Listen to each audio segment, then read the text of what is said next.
away. Not necessarily he doesn't know, but he should not reveal those things, okay? Kasi yun yung babalik na po sa akin eh. It's Matthew 24 na no one knows the day or the hour, not even the Son. But iniisip nyo ba na God chose that not to be included because ma-overwhelm yung human body? Okay? Brad, lahat ng sinabi mo ay nagmula sa inyong bunganga. Wala kang mapakita nga teksto. Ha? Ipakita mo sa akin nga si Kristo omniscient. Ha? Nga si Kristo alam niya ang lahat ng bagay. So sabi mo, parang ipalabas mo nga si Kristo Diyos eh. Saan mabasa nga Diyos si Kristo? So, relax. O sige, basahin rin, Brad. Ali, basa. Basahin ninyo nga si Kristo Diyos, bibigyan ko kayo ng pera. 1,000. I don't need your money, but I will prove to you, ha? In the beginning was the Word, and the Word was with God, and the Word was God. He was in the beginning with God. All things were made through Him, and without Him was not anything made that was made.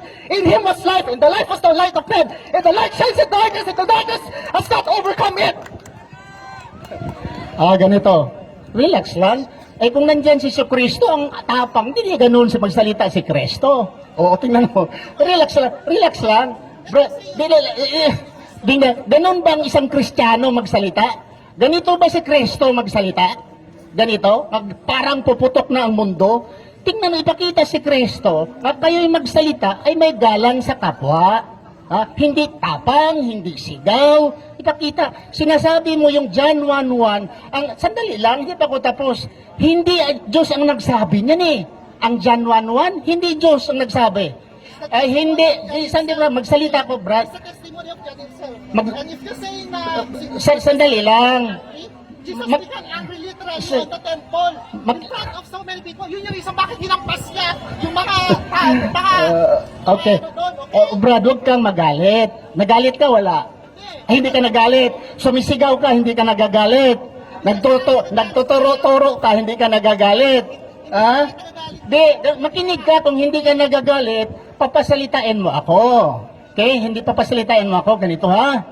Yung kinukot mo nga 1 John 1:1, ayon sa mga Romano Katoliko, may aklat ako dito. Yan ay hindi yan salita ni Juan. Hindi yan salita ng Diyos. Sandali. Papasalitain mo ako. Galit na galit ka. Bakit na galit ka, relax lang. Gusto ka makipagsuntukan. Kung gusto ka makipagsuntukan, sabihin mo sa akin, suntukan tayo kung gusto mo. Ha? Gusto mo, suntukan tayo? Ang tapang mo eh. Magsalita ka parang ikaw lang ang alas dito eh. Binigyan ka ng panahon para magtanong. Hindi ka pumarito para sigawan mo kami. May permit kami dito sa mayor, ikaw wala. Binigyan kita ng panahon nagsalita ka.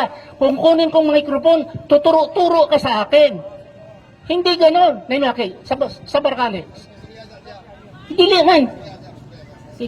Ako siyang pasultiyon, musulti siya, pero nakita man ninyo kung saan siyang batasan magsulti. Okay, tagaan ako sa panahon magsulti. Sige, sulti ka. Di ka tayo hilabtan. Ang ako, brother, ayon sa Roman Catholic nga Biblia, mayroon ako dala dito. Yung John 1:1, hindi yan salita ni Juan. Hindi yan salita sa Diyos. Sinong nagsabi? Sabi ng mga Romano Katoliko in their Bible, sandali muna. Sabi ng mga Romano Katoliko, this is an hymn. This is an independent hymn.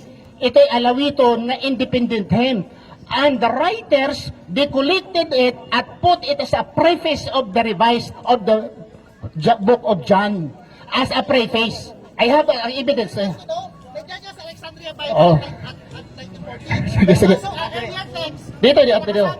Dito.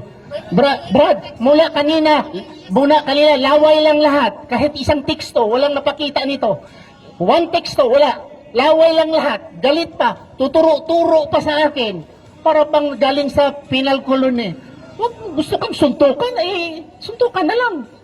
Hindi ganun. Kaya ang tapang mo binigyan ka ng panahon magtanong. Huwag kang tuturo-turo at sisigawan. Okay, bigyan kita ng microphone. Magsalita ka ng maayos. Are you familiar with Papyrus 66 and what year siya ginawa?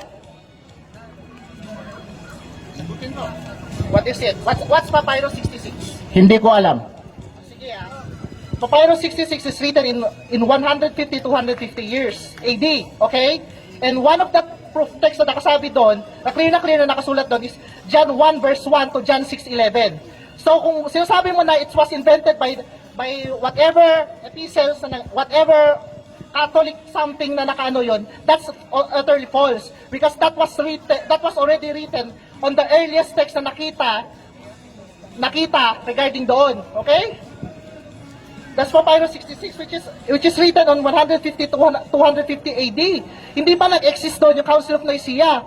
Ang pinaka-earliest council before noon is the Council of Jerusalem, which is what the text was, where the apostles themselves have been involved. Yun yung mga topic na nakasulat sa Acts 15. Okay? So, if you say na invento lang yun ng Catholic Church, then how do you explain those earlier texts that is written way before the Council of Nicaea? Kung yun yung gusto nyo imply na it was written during that council, okay?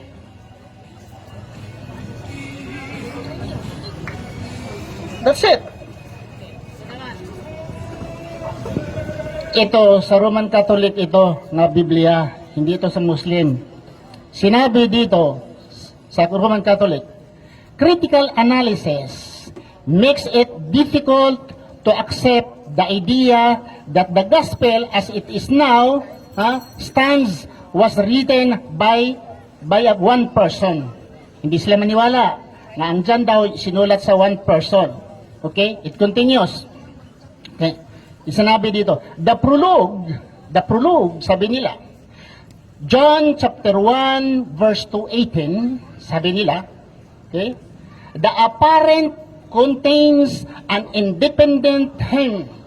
Na iyang chapter 1 verse 1 to 18, apparent, very klaro nga is an independent hymn, meaning alawiton. Okay? Subsequently, adapted to serve as a preface of the gospel. Subsequently adapted to make as a preface of the Gospel of John. Nang ibig sabihin, ang John 1 verse 1 to 18 ay hindi talaga sinulat ni John. Ayon sa mga Katoliko, is independent hymn, alawiton, adapted and put as a preface of the book of John. Nang ibig sabihin, hindi si John ang nagsawa. Mga scholars dito mga cardinal pa ang nag-ano dito Nandito. Mga cardinal sin nandito. So hindi ito salita, kundi salita ng mga Romano Katoliko. Ngayon ang John 1 ay hindi yan sa kay John, kundi independent hymn, alawiton na galing sa labas, they adapted it and put as a preface. Madali lang hanapin to The manuscript contains John 1 verse 1 to 6, then 6 to 11, yung aka Papyrus 66. Original editor was assigned to the Codex early 3rd century AD 200. What's the council before that? It's the Council of Jerusalem, which is exactly recorded on the book of Acts. Yun ay earliest. So, anong laban nyo dyan? If you say na yan yung sinasabi ng mga Catholic Church, that's the Catholic tradition. There are other traditions that points out to earlier, which is the Orthodox tradition. This text came from the Coptic tradition, okay? That says that it's way earlier than that. Coptic tradition, kakausapin nyo dyan, is yung Orthodox Christians of the Coptic order, which is from Egypt, okay? And they are not Catholics. These are Orthodox people, Orthodox Christians, okay? So, what's the significance nito? Ang significance nito is, hindi nagmamatter kung ano man naging comment ng Catholics kasi this was a shared text that was shared by both the Coptics and the Catholics. And not just the Coptics and Catholics, but also the Protestants. Okay? Brother, kayo mga protestante, gumagamit lang kayo sa Biblia ng Katoliko. Ang gumawa sa Biblia ay mga Roman Catholic, una. Kayo mga protestante, holy na lang. So, papaniwalaan ko kayo mga protestante kaysa Romano Katoliko. Mas paniwalaan ko Romano Katoliko dahil yung mga early writers of the Bible, the New Testament, were Roman Catholics. Hindi sila mga protestante. Okay. Ganito Orthodox Christians? Alin, Sila yung una na compile ng Bible, okay? ganito brother, kung gusto kang debate, formal debate, patunayan mo ang nagsulat sa Matthew, Mark, Luke, and John ay mga disciple of Jesus. Papatunayan mo. Kaya gusto mo debate tayo, formal debate, ha? Pero wag nang turo-turo at sigawan mo ako, turo-turo ka dahil wala man ay batasan, ingunana. Mamamatasan ka. Kung magsulti kang salita. Huwag mong tuturuin ang kontra mo. Bastos yan eh. Ha? Kung walang nagturo yung nanay mo, mag-aral ka sa akin ng pamatasan. Kung tuturuin mo tao, hindi ganon. Pag Kristiyano ka, sabi ni Kristo, mahalin mo yung kaaway. Kung sampalin yung kanan mo, ipasampal yung kaliwa. Bishop, that's right, okay? Okay, brother. Okay. Okay. Oh, ano tinira mo?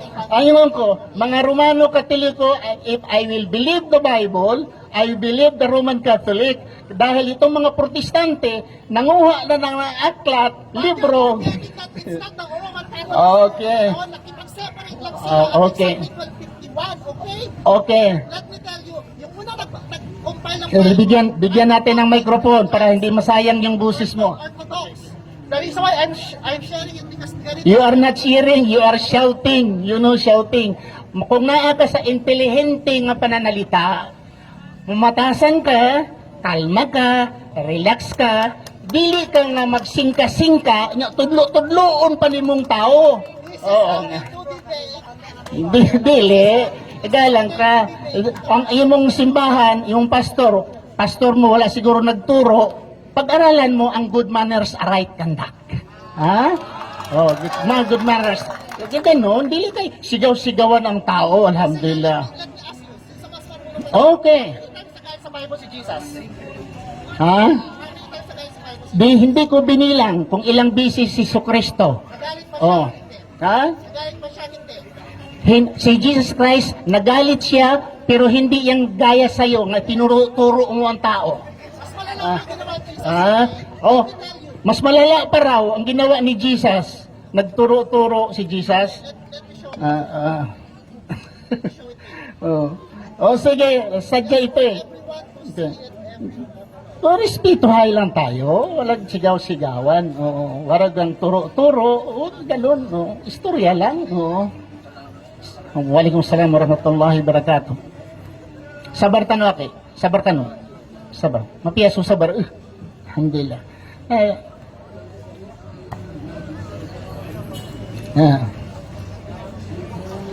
Sige. Since kanina, marami mo ng salita, pero kahit isang teksto sa Biblia, John 1:1 lang mo nakita. Nasupalpal ka pa sa John 1:1. Dahil sabi mo, si Juan ang nagsulat. Romano Katoliko, nagsabi, hindi si Juan. No. Nag-study ako ng Orthodox Christian, pero hindi lahat. Nag-study ako ng Orthodox Christian. may question ako. Sinong ba yung nag-compile ng Bible way before nagkaroon ng Great Schism? Ang nag-compile ng mga Bible, mga Katolik. You're wrong. Canonical Gospel. Okay, this is right. But the Roman Catholic, they are the one who including nila ni Athanasius, sila ang nag-compile nito. The early fathers of the Roman Catholic, nagsakripisyo sila para mabuo ang Biblia. Ang mga Protestante, in 1611, lumabas yung mga Protestante. Ang mga Romano Katoliko ang nag-produce og Biblia. Kinsa ba si Pwede ba naglabas yung mga Protestants? Okay, doon pala may mali na tayo. So mga 1611, that's just the King James Version. yes, the King James Version. May mali doon. There's still Si Jerome nga nag-translate sa Latin. Si Jerome ang nag-translate sa Latin in 400 AD. Protestante o Roman Catholic? Si Jerome. Si Juan, okay. Si Jerome. Si Jerome nga nag-translate sa 480. tayo tapos yan. Si Jerome nga nag-translate sa Latin. How about the Coptic tradition, the Alexandrian tradition of the text? Kung gusto kang makipagdebate, brother, o kung gusto kang makipagdebate, punta ka dito, iset natin ang debate.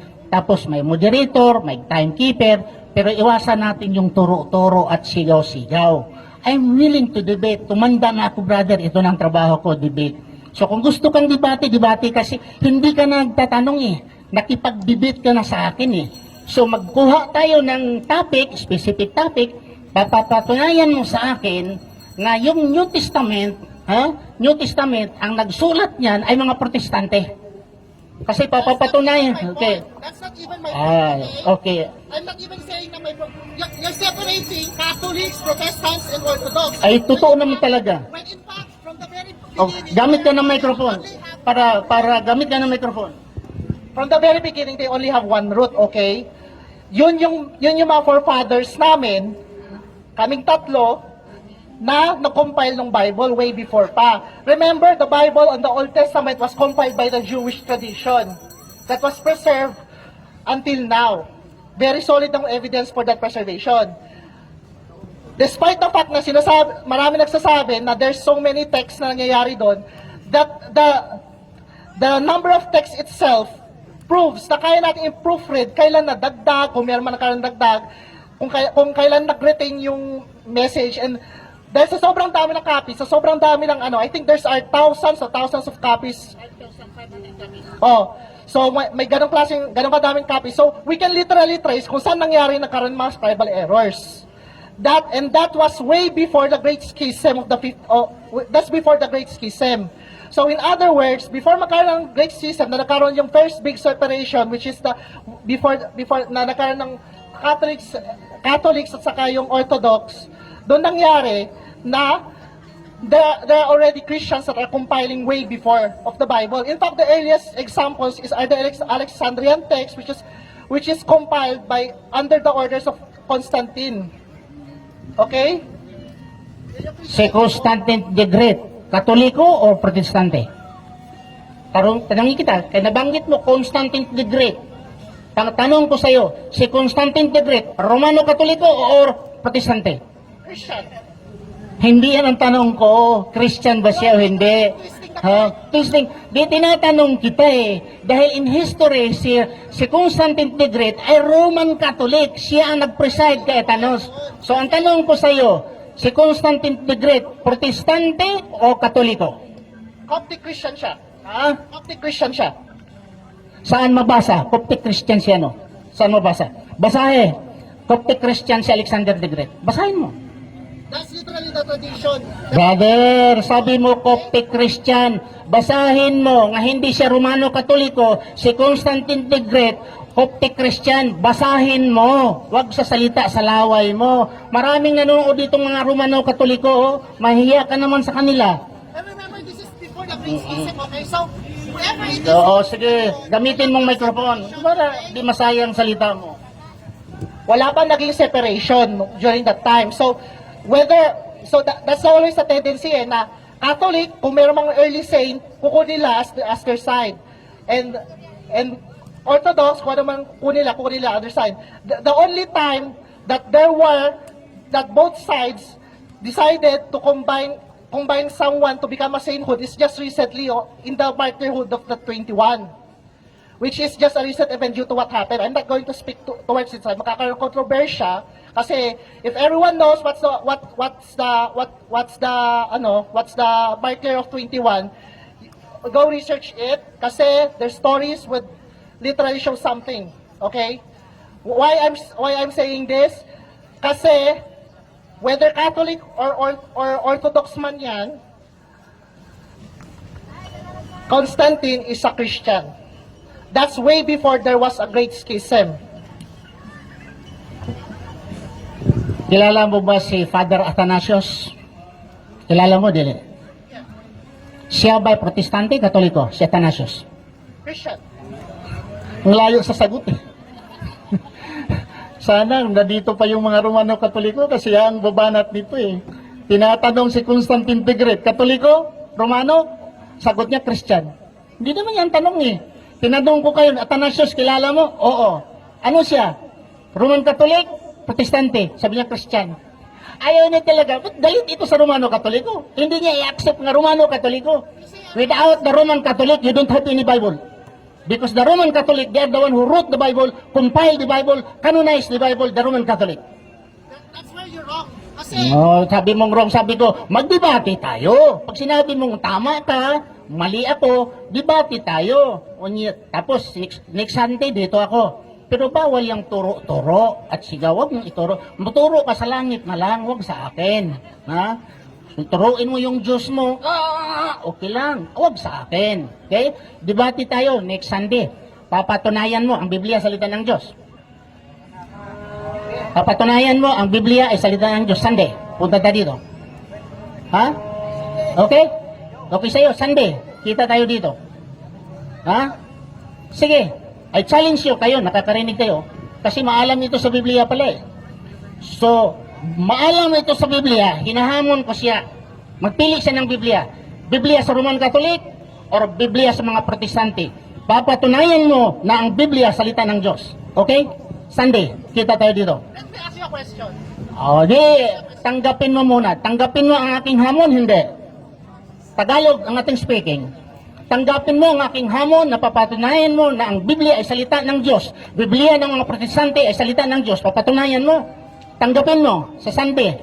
Tanggapin mo, hindi. Let me rephrase the question. Let me rephrase the question, ha? Do you believe that the Bible was written, that was compiled altogether by all branches of Christianity way before? Mali. Dahil sabi niya, ang Bible daw na canonized or na compiled of all kinds of Christian. Brother, the early Christian, tinawag sila na Christian, mayroong mga Roman Catholic. So wag mo i-insert yung baka protestante ka. Di, sandali, tatanungin kita, anong religion mo? Protestante po ba kayo? Born again po ba ikaw? Seventh-day Adventist? Evangelical. Okay, evangelical ka pala. Okay? Ang evangelical ba ay may sariling Biblia? Yes. Ha? Anong Biblia nga is evangelical? Silang nagsulat, silang nagcompile. Anong evangelical? Because there are many evangelical. Sinong evangelical nga scholar nga nagkulikta sa Biblia, sila ang nagcompile sa Biblia at hanggang ngayon nandyan sa inyong mga kamay. Dahil ang alam ko, ang mga Romano Katoliko, ang unang nagsulat ng Biblia, nagkanonize sa Biblia, ang mga Protestante, huli na lamang. Huli na lamang. So, sino ngayon evangelical nga nag-compile sa Biblia nga ngayon hawak-hawak ninyo? First, you're twisting what is the history of the text, okay? Binabali nyo yung history ng text. Because all Christians share the exact same Bible that was written, that was compiled way before there was a great schism. You're twisting that text, you're twisting that context. So kung ano man yung naging Bible na na-share ng Catholics, Orthodox, ang Protestants, that was inherited way before the Great Schism. Familiar ba kayo kung ano yung Great Schism? That's the separation, di ba, of the true branches, kaya nagkaroon ng ano, di ba? You're twisting the facts that pointing na Roman Catholics ay nagkaroon ng ganitong lineage, when in fact, that argument also applies sa Orthodox Christians, and just from that argument, my spiritual ancestors to the Protestants. So if you want to use that argument, you have to accept the fact na there was a common ground way before the Great Schism. Okay? Alhamdulillah, salamat. Nag-angkin ka pala nga evangelical. Ayaw ko kung alam niya kung anong taon lumabas ang evangelical. Alam mo ba kailang taon lumabas ang salitang word evangelical? Kasi sabi mo evangelical ka eh. Anong taon lumabas ang salitang evangelical? You're trapping me. Ay, sabihin mo evangelical ka, tinatanong kita, kailan lumabas ang salitang evangelical dahil kayo ang nag-compile sa Biblia? So, kailan lumabas ang evangelical? Anong taon? Anong taon ang evangelical? You know why you're twisting the facts? That's not even the point, okay? Ang sinasabi ko is there's a common ground. You're separating going to this direction. The Roman Catholics ay nag-compile in order for you to debunk me. You know why? Kasi ang argument ko is there's a common root.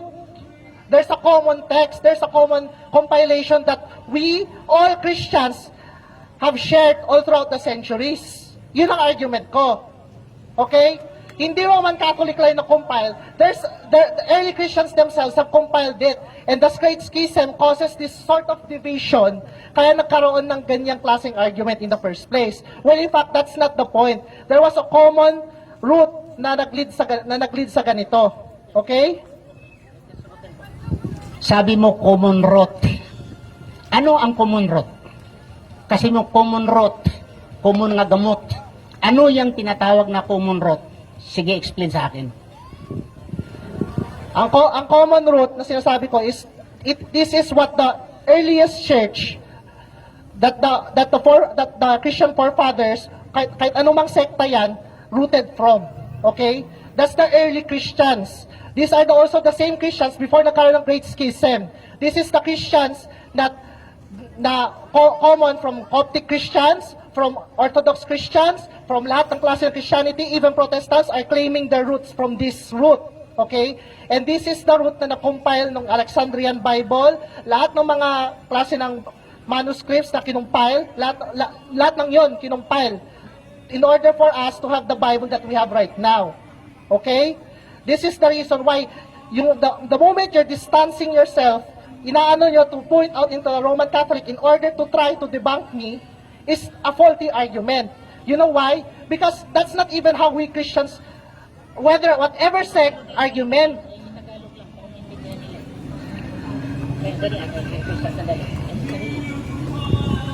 Kung in-English ka, Brad, papatulan kita ng in-English. Siliman graduate ako. Okay? Pero ayaw kong ganun dahil manghambog na taba. English ka, English pug ko. Luoy kayo ang taon ng mga tao. Kaya di man sila mga Amerikano, Brad. Mga Pilipino man lang. Pwede ba magtagalog ka? Okay. Sabi mo, Protestant. Okay. Sabi mo, Catholic, Orthodox. Saan dyan ang evangelical? Dahil nag-discuss ka, Bible, Protestant, Orthodox, Catholic. Bakit hindi mo nabanggit ang evangelical? Kasi evangelical ikaw eh. Because Kailan ulitin kita sa hamon ko, kasi bright ka pala sa Biblia. Hinahamon kita ng debate Sunday dito. May permit naman tayo eh. Akin itong permit eh. So sa Sunday, hinahamon kita, papatunayan mo ang Biblia ng evangelical, magdala ka ng Bible ng evangelical, yan ang tunay na salita ng Diyos. Okay? Ready po ba kayo? Huwag mo sabihin nga, twist. Ay, hindi ganon. Huh? Debate nga tayo eh. Coming Sunday, dahil maalam ka, yung sigaw mo, isigaw mo sa itaas, yung turo mo, ituro mo sa itaas, debate tayo coming Sunday. Papatunayan mo na ang Biblia, pili ka, anong klaseng Biblia? Na ito ay salita ng Diyos. Okay? Okay? Mau kang word parang nanghuyoy man ka. Ay, panghuyoy kay. Maalam kay, sumisigaw kay. Papatunayan mo na ang Biblia salita ng Diyos. Pili ka, Biblia ng Protestante o Biblia ng Katoliko. you know what's the problem with that argument of yours? You don't know even what's the branch of the Protestants. Kasama kami sa Protestant branch, okay? And remember, the Protestant branch is just the offshoot ng Catholic branch. Okay? This is way important to know. Brother, huwag kang iiwas sa aking hamon dahil dito talagang gusto kang maniniwala kami sa iyo. Okay? Dito ka talaga magpapaniwala. Paniwalaan ka namin. Hamunin kita ng debate. Huwag kang iiwas. Ganun ba? Palusot ba? Palusot. Sugmang ka, maalaman ka, hinahamon kita. Papapatunayan mo ang Biblia, salita ng Diyos on Sunday. Punta ka dito. Okay sa'yo? Huwag ka na magpalusot ng iba. Kung hindi mo kaya, tahimik ka na lang at uwi ka na lang. Pero kung kaya mo, coming Sunday, punta pa kita dito. Papatunayan mo na ang Biblia, salita ng Diyos. Negative ako. Affirmative ikaw. Brad, huwag kang in-English kasi Siliman graduate o Brad. Kinakaon ako ng English sa Siliman. Pero di lang ko mag-in-English dire, ka maghinambog ta. Ha? Binisaya lang or Tagalog. Okay? Kung gusto kang mag-in-English, ato ka, mag-in-English ka sarili mo. Pero I do not want to talk in English to be proud like you. Ha? Na maintindihan nila nga Amerikano nakapag-graduate. Nakapag-aral ka, nakapag-aral din ako. Alhamdulillah.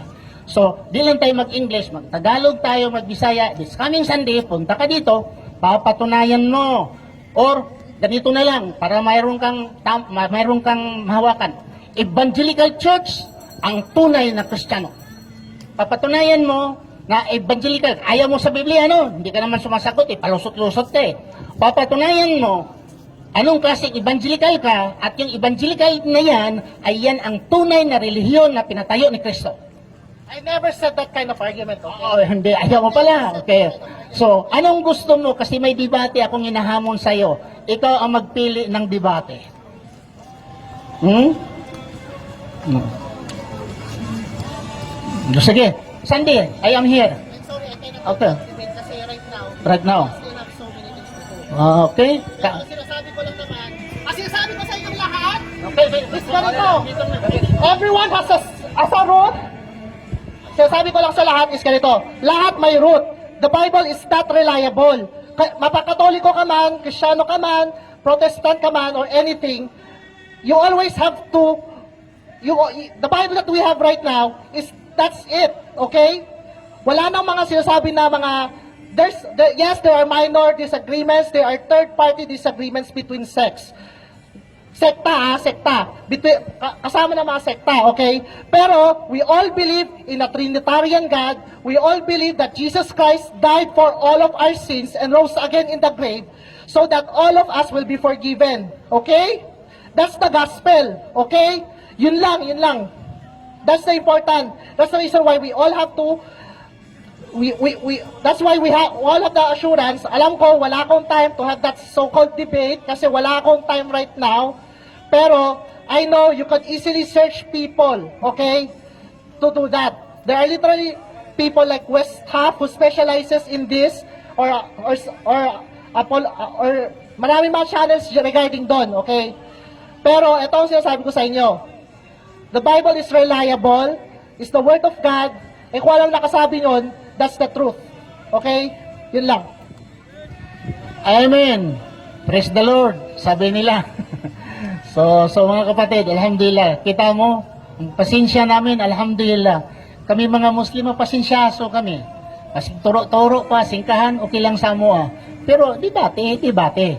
So, ang naniwala tayo mga kapatid na isa lang ang Diyos na naghimo sa ato sa langit, walay lain. Iba man ang theology natin, iba man tinuturo sa simbahan, pero the fact na ang Diyos ninyo at ang Diyos namin, siya ang Diyos ni Adan, siya ang Diyos ni Abraham, siya ang Diyos ni Jacob, siya ang Diyos ni Jesus, siya ang Diyos ni Moses, maupod na ang amo ang Diyos nga inyong ginasimba. Igsoon. Mag-iya-iya man takilahi-lahi man sa theology, sa simbahan na lang na nagkalahi, igsoon. So marami, daghang kaayong salamat. Ako mangayo inyong apology, pasensya, na mauto yung ning sulta kay nagsulti ko ganiha, nagdagan man siya, paspas kayo niya, ning hangos, niya, gibira dayon niya ako ang microphone. Niya, sige turo-turo, singka-singka, mao na to, nahitabo ganiha. So, pero mangayo lang ko apology sa inyo nga, dili mining anhi dinhi para magtudlo og kasamok. Ning anhi mi diri sa igsoon para masabta namo mga misconception sa Islam among maisa-isay nga ako sa Badista ko sa una 70 Adventist. So ang mga misconception is nga gitudlo sa Sabadista dili tinuod. Muslim walay Dios. Muslim magnanakaw. Muslim mga terorista. Muslim mamatay tao. Daghang kayong issue when I was a 70 Adventist. Nagbasa ako kung ano ang Quran, ano ang turo ng Islam, nakita nga ko, ang gituro nila, dili man mao. Mao nang nag-Muslim ko igsoon. Dati akong 70 Adventist. Hindi ako maluloko ng protestante dahil ako ay dating 70 Adventist. I grown up in church school, nag-aaral din ako ng Biblia, and even in divinity department, the time in 1983, sa 1985-86, kilala ko sa divinity department. Kung sino si Abraham Romas. Maraming nakakilala sa akin. Pero mga kapatid, ating tandaan, ang importante na isa ang ating Diyos, ang tinuturo ng mga propeta ay kapayapaan. Tinuturo ni Kristo ay kapayapaan, tinuturo ni Prophet Muhammad SAW kapayapaan. Walang religion nga nagtuturo ng kasamaan para mag-away ang matag-usa. Ang ato tanan, mga igsuon ta tanan, ang importante ning ilat sa Dios sa naghimo sa langit ug sa yuta. Og daghang salamat. Subhanakallah Allahumma bihamdika asyhadu an la ilaha anta astaghfiruka wa atubu ilaik. Assalamu alaikum warahmatullahi wabarakatuh.